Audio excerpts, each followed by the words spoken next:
Morning. Welcome to the Eno River Unitarian Universalist Fellowship, or ERUF as we like to say.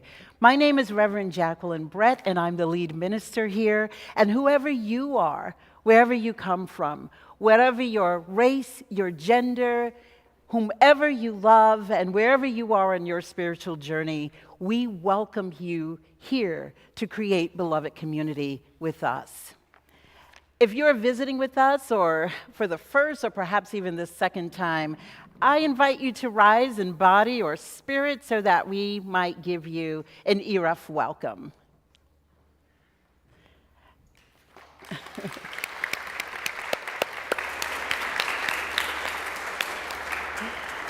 Thank you all so much for choosing to spend this Sunday morning with us.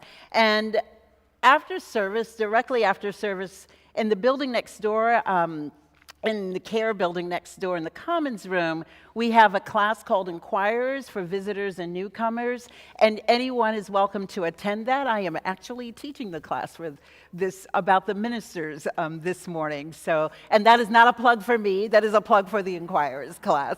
So feel free to join us directly after class. And just to note, for future, if you have children with you, we do have religious education for our children and youth, and Children's RE actually takes place during this service, and we will sing the children out to their classes, and that is also in the building next door. So we invite you to take advantage of all of those things and the abundance of activities we have going on here at ERUF, which you can find out about by going to the front page of our website under events, and you will always be able to see what's happening in the current week. I also encourage us all to look at e-news, and if you don't get it, to sign up for it so that that's where you really learn what's happening here in our community. And you helped me out with this last week, Redford. Do you have one of those cards in your, thank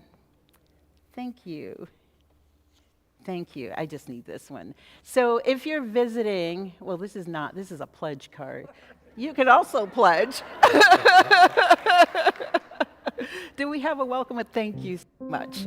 So if you're visiting, you'll note in most pews there are welcome cards, and so if you have not one out and you'd like to know more about us, feel free to do so, and you can either drop it in the collection plate or hand it in to a visitor host at the end of service, and you'll get to find out more about us, and we certainly would like to know you better as well.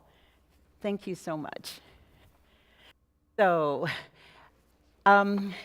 today is one of my favorite services of the year. It is our annual poetry service, featuring both original poems as well as works selected and presented by ERUUFians Stella Axline, Giles, Dominique Grimes-Medlin, Lisa Jones, Simon Kaplan, Lueck-Wright, Gerda Presson, and Joan Tilghman.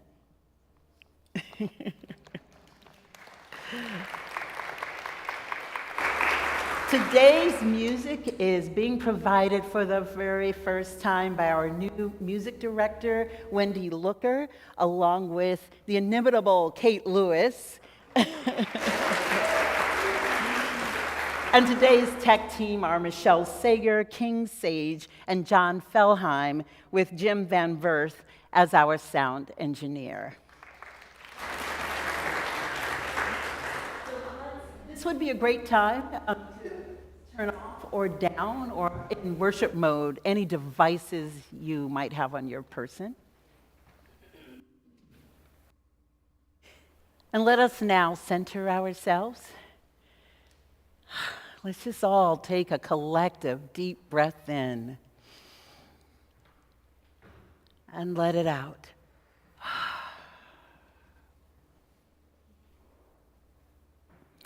And let us now begin worship.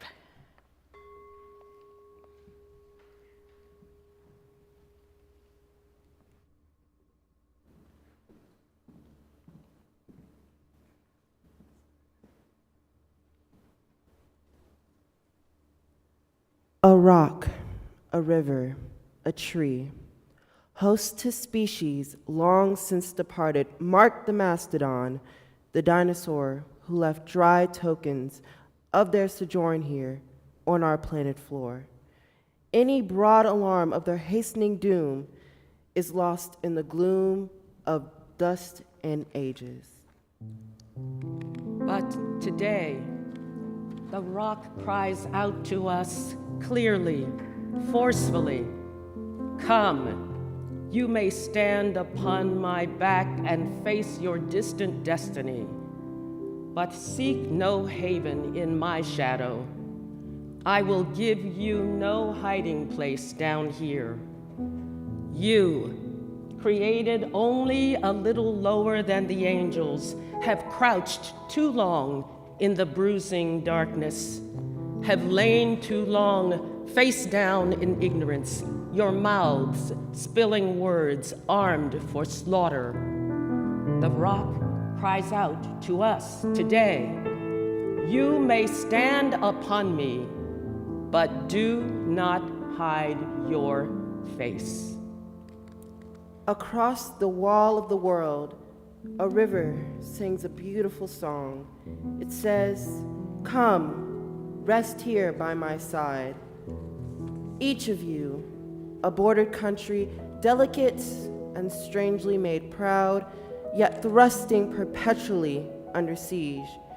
Your arms' struggles for profit have left collars of waste upon my shore, currents of debris upon my breast.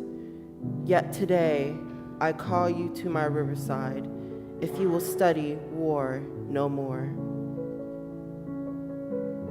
Come, clad in peace, and I will sing the songs the Creator gave to me when I and the tree and the rock were one, before cynicism was a bloody sear across your brow, and when yet you knew nothing, you still knew nothing. The river sings and sings on. There is a true yearning to respond to the singing river and the wise rock. So say the Asian, the Hispanic, the Jew, the African, the Native American, the Sioux, the Catholic, the Muslim, the French, the Greek, the Irish, the rabbi, the priest, the sheik, the gay, the straight, the preacher, the privileged, the homeless, the teacher. They hear. They all hear the speaking of the tree. They hear the first and last of every tree, speaks to humankind today, come to me, here beside the river. Plant yourself beside the river.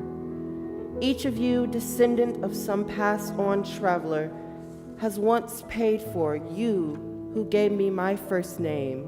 You, Pawnee, Apache, Seneca, you, Cherokee Nation, who rested with me, then forced on bloody feet, left me to the employment of other seekers, desperate for gain, starving for gold. You, the Turk, the Arab, the Swede, the German, the Eskimo, the Scot, the Italian, the Hungarian, the Pole, you, the Ashanti, the Yoruba, the Kru, bought, sold, stolen, arriving on a nightmare, praying for a dream. Here, root yourself beside me. I am that tree planted by the river, which will not be moved. I, the rock, I, the river, I, the tree, I am yours. Your passages have been paid. Lift up your faces. You have a piercing need for this bright morning, dawning for you. History, despite its wrenching pain, cannot be unlived. But if faced with courage, need not be lived again. Lift up your eyes upon this day breaking for you. Give birth again to the dream. Women, children, men, take it into the palms of your hands, mold it into the shape of your most private need, sculpt it into the image of your most public self. Lift up your hearts. Each new hour holds new chances for a new beginning. Do not be wedded forever to fear, yoked eternally to brutishness. The horizon leans forward, offering you space to place new steps of change. Here, on the pulse of this fine day, you may have the courage to look up and out upon me, the rock, the river, the tree, your country, no less to Midas than the mendicant, no less to you now than the mastodon then. Here, on the pulse of this new day, you may have the grace to look up and out and into your sister's eyes and into your brother's face, your country. And say simply, very simply, with hope, good morning.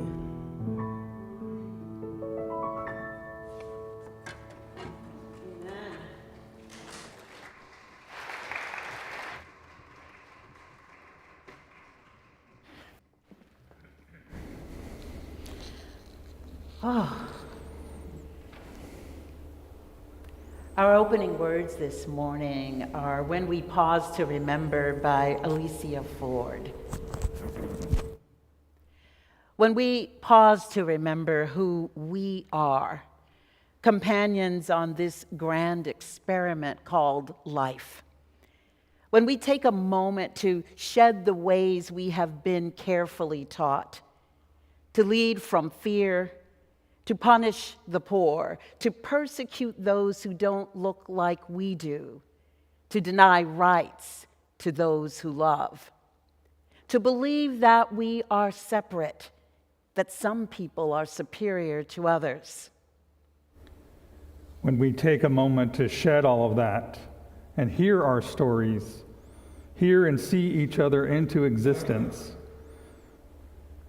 into community, when we take a moment to embrace, to practice a different way of being, when we answer the call of love, then we are living into the promise of building the world we dream about. It is beautiful to dream, to cast a vision, to stretch our minds into the future and imagine what may be if we were to build a new way of being. Not someday, but beginning again today, beginning again every day that we have breath, taking courage with these hands and hearts to make real the dream of a more equitable world. To journey together, seeking to be transformed even as we transform, becoming explorers and learners in this world around us, humbled by what we do not yet know, fulfilling the promise of healing a fragmented world, laboring not just in hope, but in love. As we light our chalice this morning, it is in this spirit we commit. And this spirit we gather being, beloved community. Let us now sing together. Our first hymn this morning is number 357. It's in your gray hymnal should you need music, but the words will also appear on the screen as Wendy leads us. Please rise in body or spirit.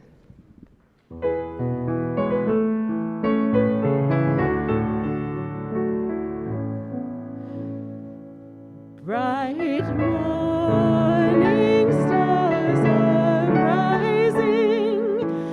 Bright morning stars.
Please turn and greet your neighbor.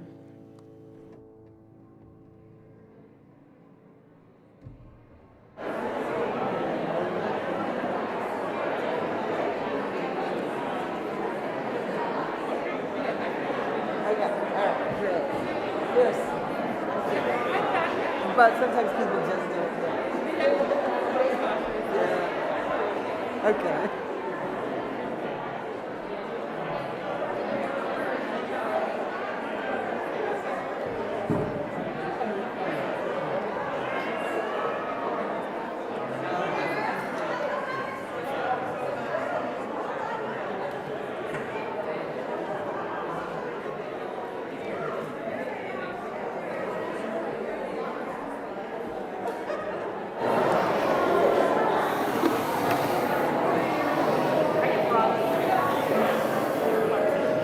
I am seeking out among us the children and the youth and the young at heart who would like to come down here for the time for all ages. I would love for as many of you who would like to come down. I see some people over there. Maybe, oh yes, some people over there too. Come on down. Oh, excellent. I love it. I love it.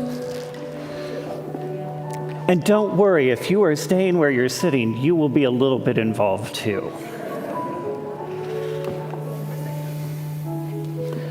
Excellent, excellent. I love it. My name is I'm Reverend Jim. My pronouns are he and they. And today, as we were thinking about poetry, yes, come on down. You are definitely welcome. Come sit with us. Gosh, the topic of the service is poetry. And I was thinking to myself, I'm like, what is poetry anyway? What is poetry? Does anybody know what poetry is? Come on, yeah, have a seat. We saved seats just for you. What is poetry? Does anybody have an idea? What is poetry? You don't have to be shy. I'm shy, but you don't have to be shy. What is poetry? What is a poem? Has anybody ever written a poem? You know, a poem. A few people out there have written a poem. Has anybody read a poem? A few people have read a poem. Well, poetry, oh my gosh, more people, lovely to see you. A poem is a piece of usually writing. And it's when we write about something that we feel strongly about or excited about. It's a way to express ourselves. It's a way to get some of those feelings out into the world. Do poems have rules? No. Do some poems have rules? Some poems have rules, but not every poem. So some poems rhyme, but not all the time. Wink. But there are many poems that just let go of all the rules. You don't have to use capital letters. You don't have to use punctuation. You just get to have fun. Are poems funny? Yeah, Sometimes. Are poems serious? Sometimes. One of my favorite poets as an adult is actually Maya Angelou, who we had at the beginning of the service. And she often writes pretty serious poems. But I thought today I might share with you before we go a poem from one of my favorite poets when I was little, whose name is Shel Silverstein. And he writes sometimes very silly poems. So I'm going to read one of those very silly poems. And you might even follow along up there with the poem. It has a nice picture. Under the poet tree, come and rest a while with me, and watch the way the word web weaves between the shady story leaves. The branches of the poet tree reach from the mountains to the sea. So come and dream, or come and climb. Just don't get hit by falling rhymes. which are only in some poems, which you all told me. So thank you for teaching me a little bit. And now I think we're going to head out to our adventures and journeys outside of this space. So if all of you who are staying in this space would like to sing us on our way, that would be great.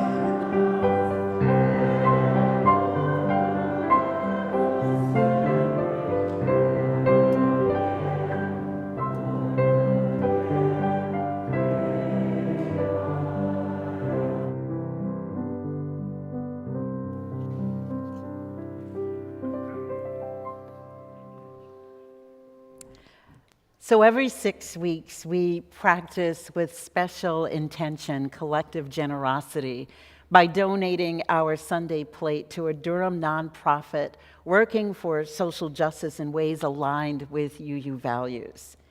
I'm happy to name that today our Generosity Sunday recipient is the LGBTQ Center of Durham. Here to tell us about their important work is Vanity Reid, Deterville, the center's co-director of Project FAM and director of Advocacy and Support. Come on up, Vanity. Let's give Vanity a warm welcome.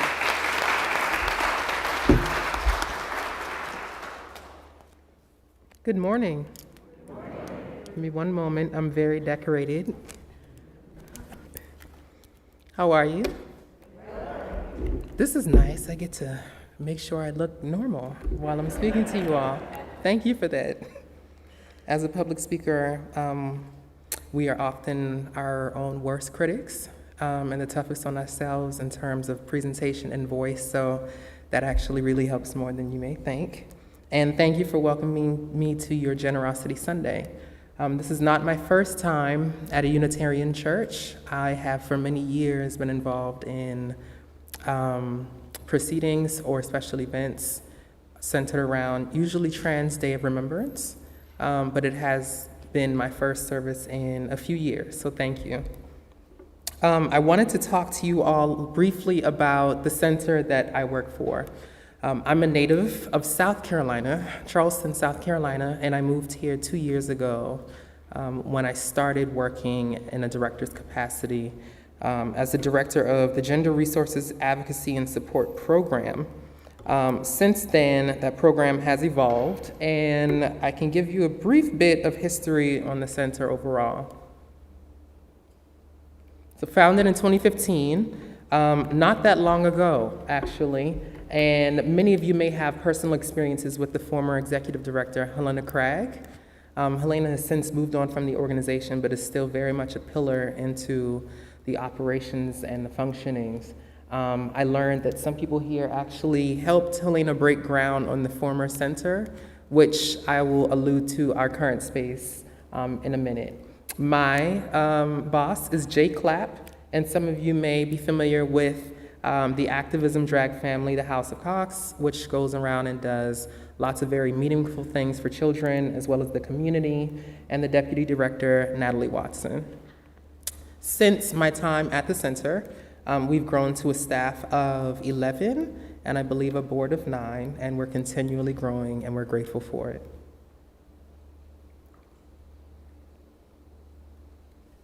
So, while I did skip over a few slides, and I'm going to talk more specifically about Project FAM, I wanted to name some of the sub-programs that we have going on not listed. Health and outreach programming, one of the newest components at the center, specifically focused on bridging gaps in services and needs to the community members that need access to adequate health care, adequate and equitable health care. Specifically HIV and STI pop-up exams, as well as pop-up eye exams. We've been trying to really be a hub for the centers that have had clients fall through the cracks in terms of how equitably services are offered to them.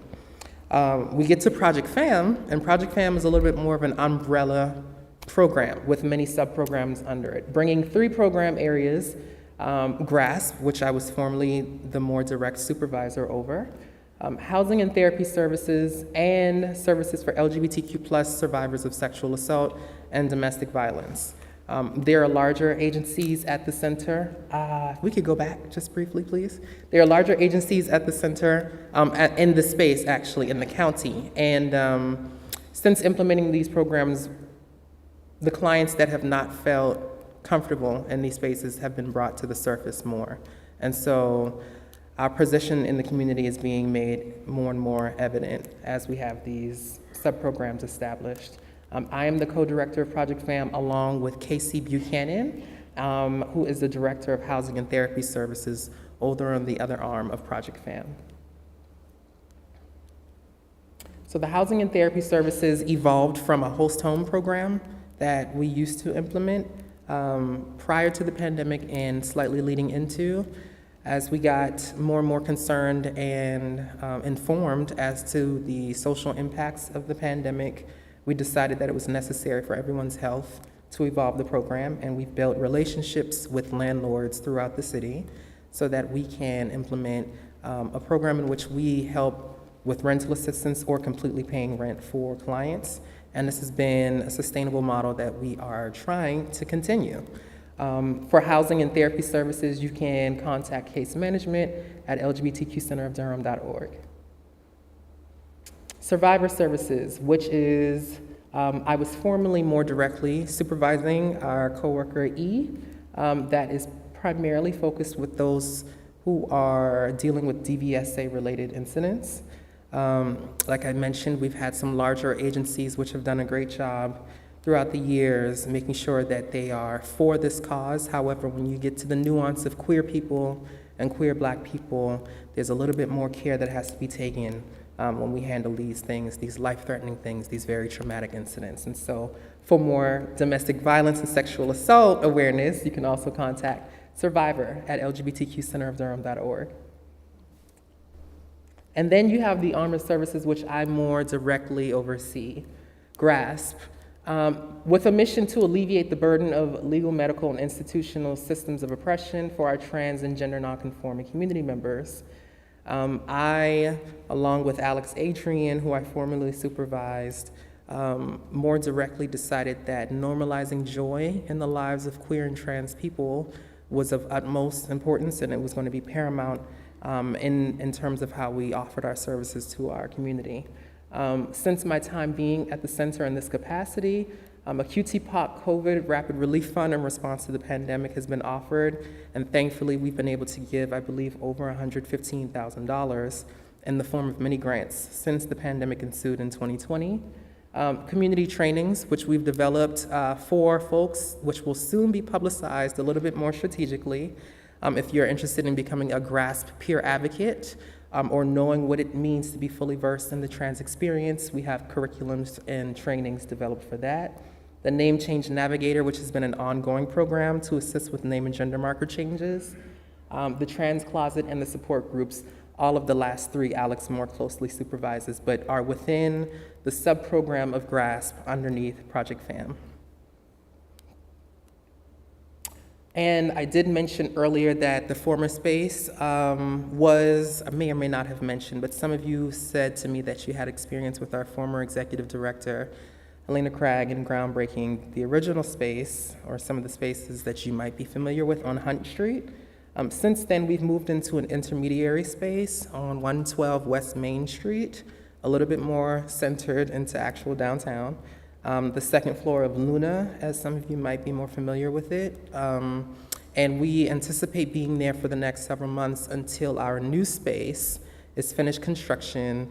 It has been a long anticipated and awaited event for the community, but the Suez Canal political tensions have caused a delay on the construction, and we are all just as excited as you are to be open. So that is briefly as I could stay within the 3-minute bounds, hopefully I did good, that I could explain what we do at the center, what's happening, and the makeup of people there. We are a team of mostly queer, trans, and people of color-led organization, one of the few in the state to be specifically focused for LGBTQ-related incidents and causes and lives and experiences led by queer people of color.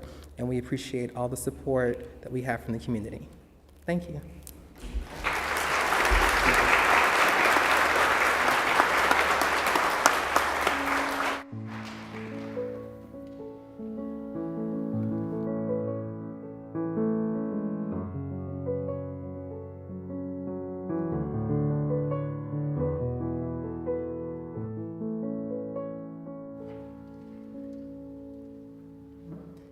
Thank you so much, Vanity, and we'll have an opportunity to give to the LGBTQ Center a little later in our service.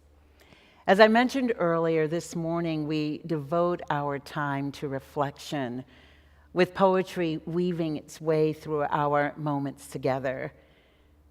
Reading and even sometimes writing poetry can be a practice of mindfulness, evoking the presence of the sacred through metaphors, stories, and symbols that cause us to pause and reflect beyond the words on the page, to reach into the still, quiet places within our own being. Many of us, as some of you said during this time for all ages, wrote or even memorized our first poems as young children, and connected deeply with poetry in an unconscious recognition that a poem, through its economy of words, had the capacity to tell a story and use language in such a way as to get to the heart of the matter, to get to the heart of our heart.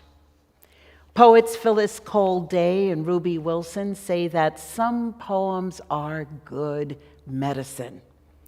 They soothe our anxieties and self-doubt, restore our balance, boost our energy and strength, help us cope with stress, or even heal.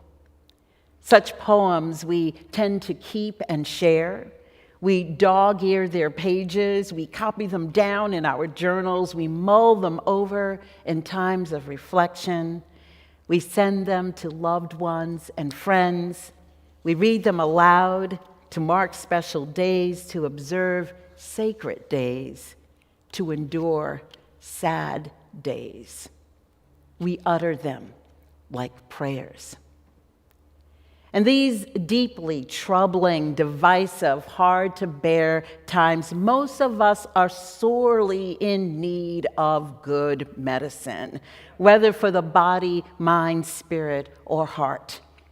In the midst of the challenges of our times, we here at ERUUF dare attempt to be together as a pluralistic religious community, attempting the continual work of being a container resilient enough to hold a range of spiritual and human beliefs, identities, experiences, and abilities, attempting to center and ground ourselves with love as the thread weaving through it all. Imperfect though we might be in our attempts, as humans most often are, I do believe that we are becoming ever more steadfast through our trying and moving around and around the spiral of learning more deeply the meaning of drawing our circle wider, the meaning of being beloved community together, the meaning of coming to understand that this is no whimsical fantasy, as sometimes the resilience of our container is tested when it feels far easier to move away from being beloved community rather than toward the difficult work of making it stronger. The difficult work that is set before us in the here and now, which is actually when the world we imagine gets created. The fact of the matter is that these challenging times are what we have been called to. and being the world we imagine, bending the arc of the moral universe ever more toward justice, is what our hearts are longing for. Coming to understand that to do so requires something of us, requires much of us. And yes, it is challenging. Poet James Cruz says that poetry is an art form especially suited to our challenging times. It helps us dive beneath the surface of our lives and enter a place that is wider, wilder, and more universal in knowing. And because poetry is made of the everyday material of language, we each have access to its ability to hold truths that normal conversation simply can't contain. What is being offered to you today are poems in the spirit of good medicine, in the spirit of being beloved community in our challenging times. The invitation is for you to reflect in the light of them. Perhaps you'll hear a line that will inspire or lift your heart, or a phrase that becomes a light by which to see. In addition to the words of Alicia Ford, Maya Angelou, and Shel Silverstein, which have already been presented, you're about to hear poems by Dante Alighieri, Jan Richardson, Margaret Walker, Rosemary Wattler-Tromer, and Phyllis Cole Day, as well as original works by ERUUFians Lueck-Wright, Lisa Jones, and Gerda Presson. So, let us now begin.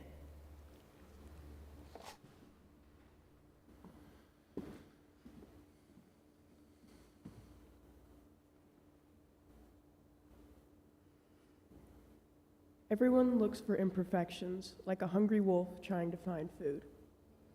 They look for something to show they're stronger, bigger. No one notices those who are quiet, those who are bullied, picked on. No one cares about how the other person might feel, only about popularity. No one notices the shy, quiet, bullied. And those who do nothing about it. They just keep on walking. It's time we pay attention to these people, the quiet, shy, bullied. It's time we stop worrying about ourselves, but put our attention to these people. It's time we start being kind to one another and treat each other with the respect we all deserve.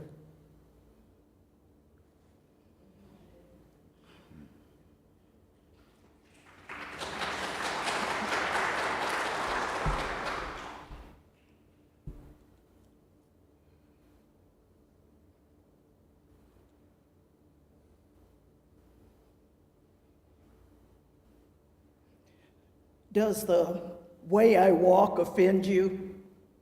Are you bothered by my style? Are you offended by my diction? Are you questioning my smile? Do you wonder what's behind the level of confidence you see? Confused because you can't understand the essence that is me? The chin that lifts is regal, the eyes are crystal clear, the mind forever questioning what others seem to fear. See, I embrace our differences, the uniqueness of our minds. I challenge you to look within, to talk to me and find the reason for the fearless gait, the truth behind my laugh, the reason I'm unwavering, my passion for my craft. You'll find we've similar reasons for going to work each day. There's pride and honor, dedication and drive, and of course I have bills to pay. I grew up a girl whose only goal was to make her family proud, who partied too much, stayed out way too late, and hung with a reckless crowd. Like you, I complained on Monday because I had to go to work. I cried when I lost my mother and again at my baby's births. A working adult getting another degree that's too tired to study at night and prone to forget the most important of dates, I buy gifts to make it all right. I have to learn things the hard way, can be stubborn to a fault. Are these things so very different from you? Is that the reason you pause? Within all of us, there is beauty. Yes, there's a broadness of my nose. A thicker smile locks down my back. I swagger in my clothes. But I challenge you to look deeper. Refocus and look yet again. Past the color and orientation. True beauty starts under the skin.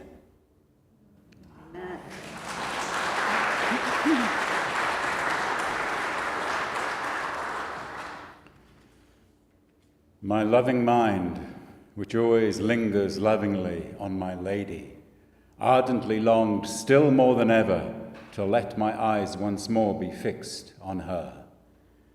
And if nature or art have fashioned lures of human flesh, or of paintings done of it to catch the eyes and thus possess the mind, all these combined would seem as nothing compared to that divine beauty that shone on me when I turned back and saw her smiling face. And the power that her look bestowed on me drew me from the fair nest of Leda and thrust me into heaven's swiftest sphere. Its most rapid and most exalted parts are so alike, I cannot tell which of them Beatrice chose to set me in. But she, who knew my wish, began to speak, smiling with such gladness that her face seemed to express the very joy of God. The nature of the universe, which holds the center still and moves all else around it, starts here, as from its boundary line. This heaven has no other where but in the mind of God, in which is kindled the love that turns it and the power it pours down. Light and love enclose it in a circle as it contains the others. Of that girding, he that girds it is the sole intelligence. Its motion is not measured by another's, but from it all the rest receive their measures, even as does 10 from its half and from its fifth. How time should have its roots in a single flower pot and its foliage in all the others may now become quite clear to you.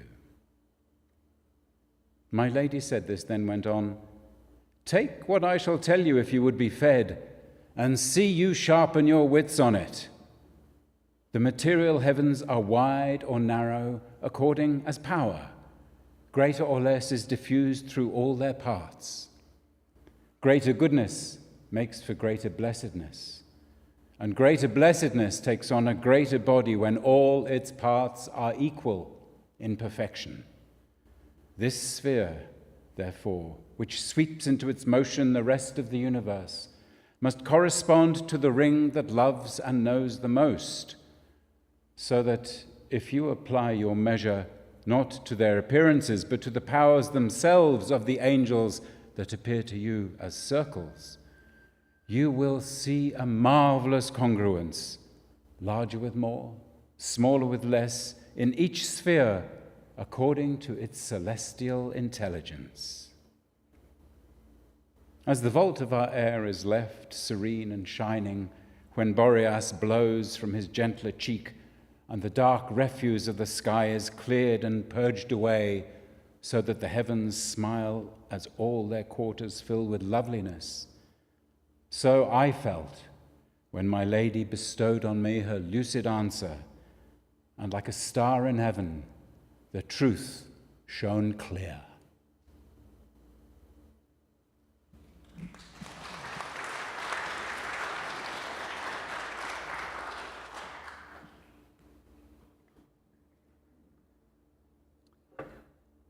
My heart is full, the memories strong. of mountains climbed and travels long, the albums full of photos bright, of family, places, events that delight.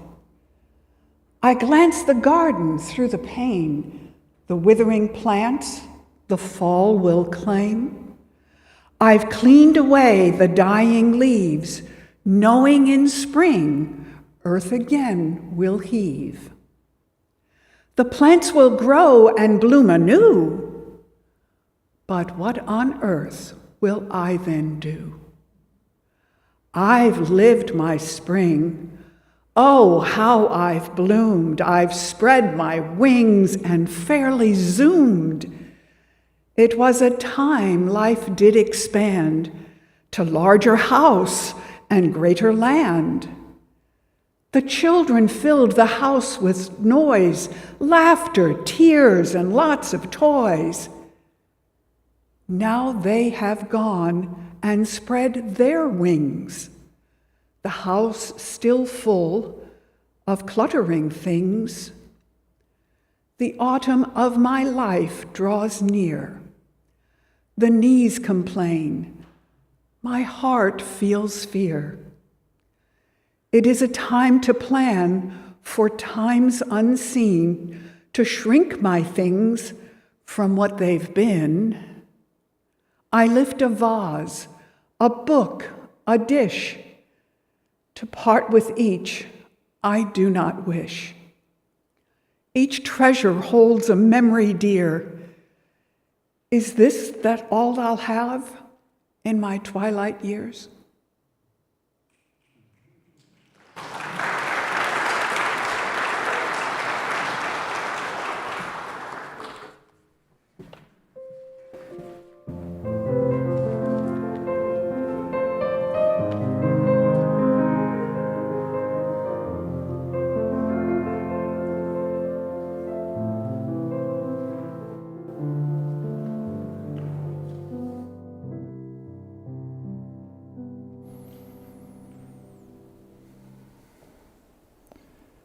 Please join me now in the spirit of meditation and prayer.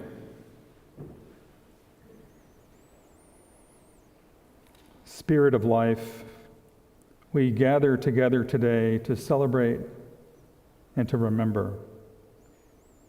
We celebrate the joy of coming together in worship on this new day. We celebrate the gift of poetry, words and stories, heart and soul, teaching, inviting, even calling us into action. We celebrate beloved community, all of us, just as we are, knowing every voice is needed for the song of fellowship.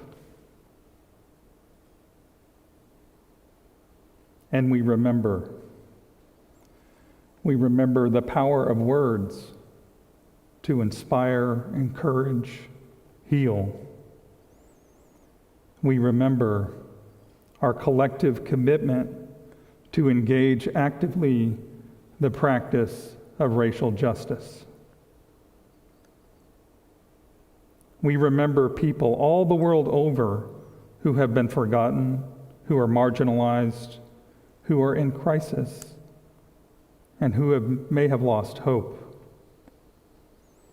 In particular, we remember children everywhere, that they may know healing and support, both physical and spiritual.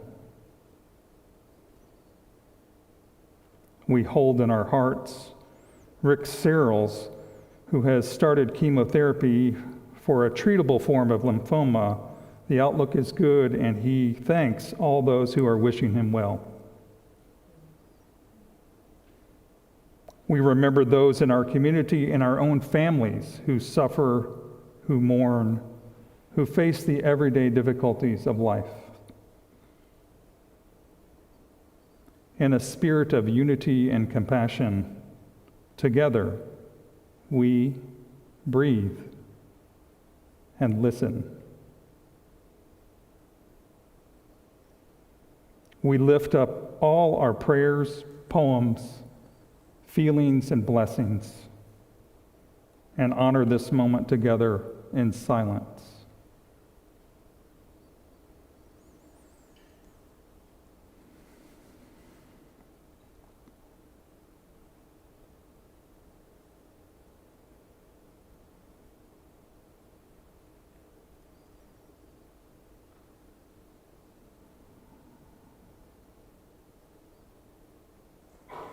Amen. Ashe, and blessed be.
For my people everywhere, singing their slave songs repeatedly, their dirges and their ditties and their blues and jubilees,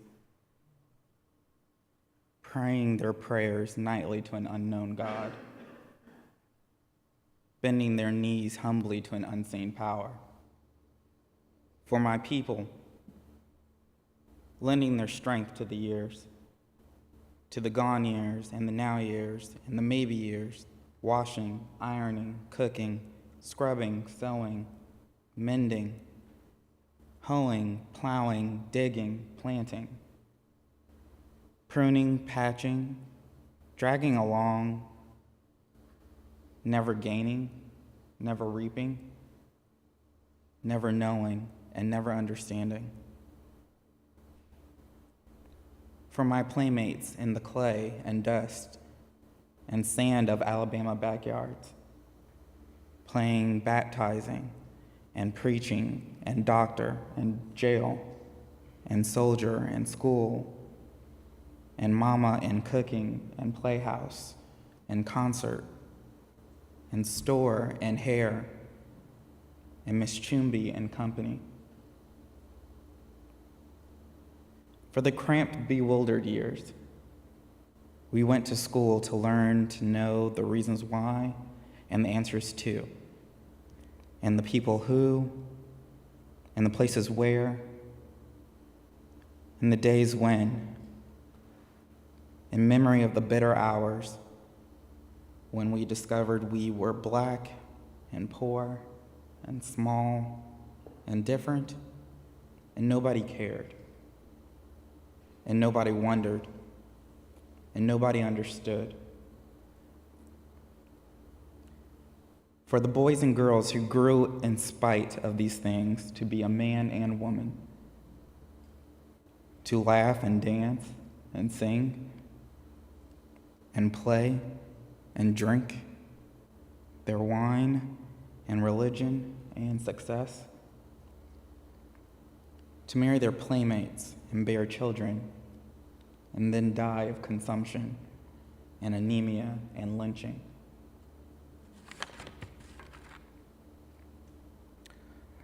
For my people, thronging 47th Street in Chicago and Lenox Avenue in New York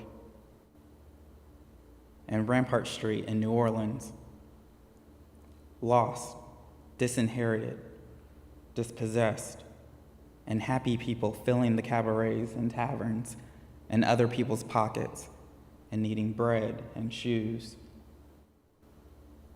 and milk and land and money and something all our own. For my people, walking blindly, spreading joy, losing time, being lazy, sleeping when hungry, shouting when burdened, drinking when hopeless, tied and shackled and tangled, among ourselves by the unseen creatures who tower over us omnisciently and laugh. For my people, blundering and groping and floundering in the dark of churches and schools and clubs and societies, associations and councils and committees and conventions, distressed and disturbed and deceived and devoured by money-hungry, glory-craving leeches, preyed on by facile force of state and fad and novelty, by false prophet and holy believer. For my people,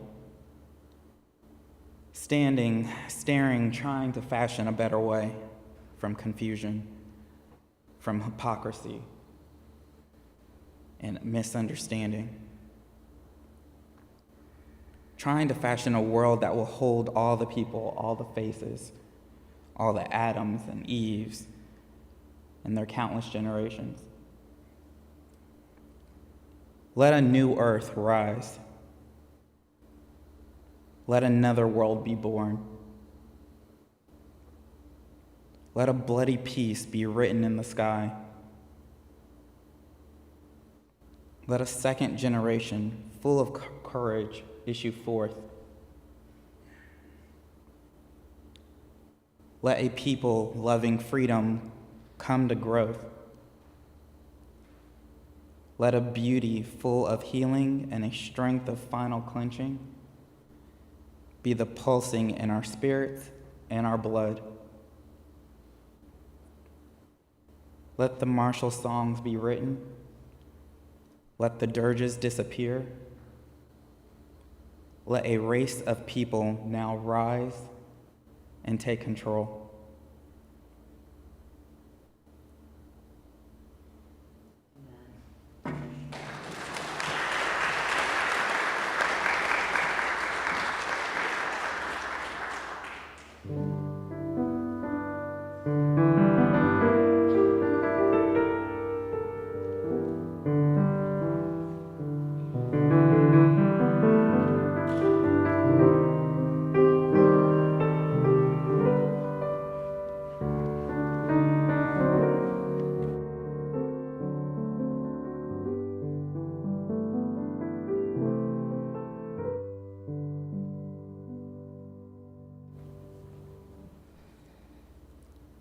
And if it's true, we are alone. We are alone together, the way blades of grass are alone, but exist as a field. Sometimes I feel it, the green fuse that ignites us, the wild thrum that unites us, an inner hum that reminds us of our shared humanity. Just as 35 trillion red blood cells join in one body to become one blood, just as 136,000 notes make up one symphony. Alone as we are, our small voices weave into the one big conversation.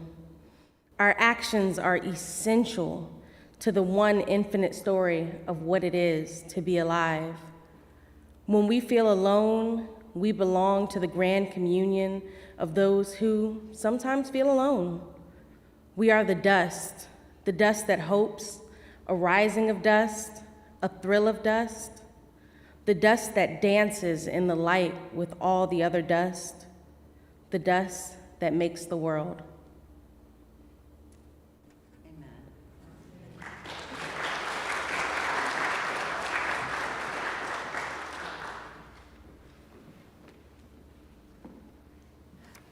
So each week we weave the fabric of beloved community as we draw our circle ever wider and commit ourselves to offering what we can through our time, our talent, and treasure, given as we cultivate hearts of generosity and toward the upliftment of our mission, vision, and our work in the world.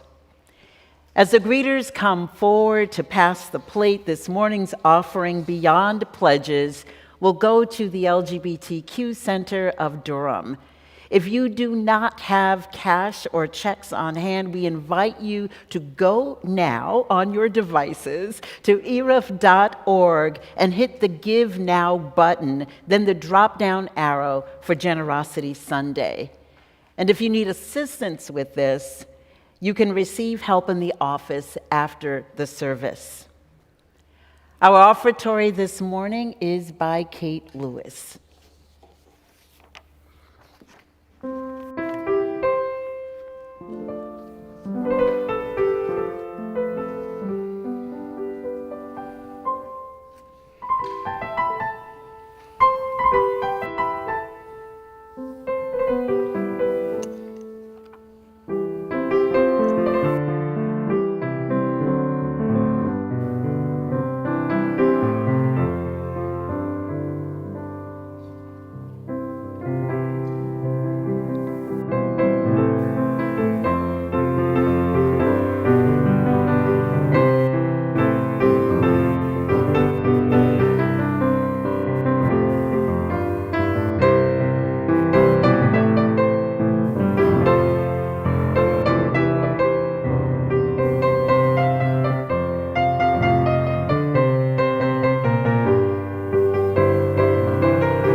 always so amazed by this woman. She never ceases to amaze me.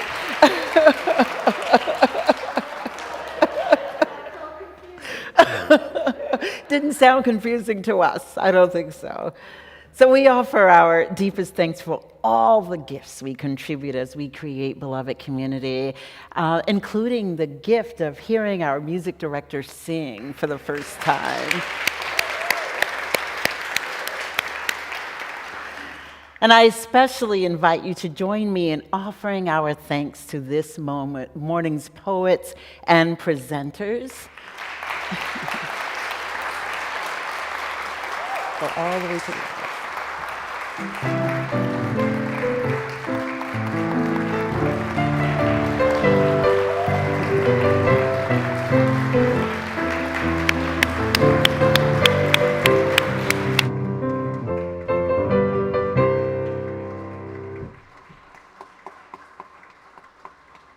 You can be seated. So our closing hymn this morning is Love Will Guide Us. It's number 131 in the gray hymnal, and the words once again will appear on the screen as Wendy leads us. Hymn 131, Love Will Guide Us. Your spirit. Love will guide us, peace has tried us, hope inside us will lead the way on the road from greed to giving. Love will guide us through the hard night. If you cannot sing like angels, if you cannot speak before thousands, you can give from deep within you. Love could change the world with your love. Love will guide us, peace has tried us, hope inside us will lead the way on the road from greed to giving. Love will guide us through the hard night. So our closing words are by poet Phyllis Cole Day, who writes, "Stop whatever it is you are doing. Come down from the attic, grab a bucket or basket, and head for light. That's where the best poems grow, and in the dappled dark. Go slow. Watch out for thorns and bears. When you find a good bush, bow to it or take off your shoes. Pluck this poem, that poem, any poem. Put a poem upon your lips, chew its pulp, let its juice spill over your tongue. Let your reading of it teach you what sort of creature you are, the nature of the ground you walk upon. Bring your whole life out loud to this one poem. Eating one poem can save you if you're hungry enough. If ever you carry away more poems than you need, go on home to your kitchen and make good jam. Don't be in a rush. They're sure to keep. Some will even taste better with age. A rich batch of preserves. Store up jars and jars of jam, plenty for friends, plenty for the long howling winter, plenty for strangers, plenty for all the bread in this broken world. Go in peace, dear ones. Go in love. Go being beloved community wherever you are. Amen, Ashe, and blessed be.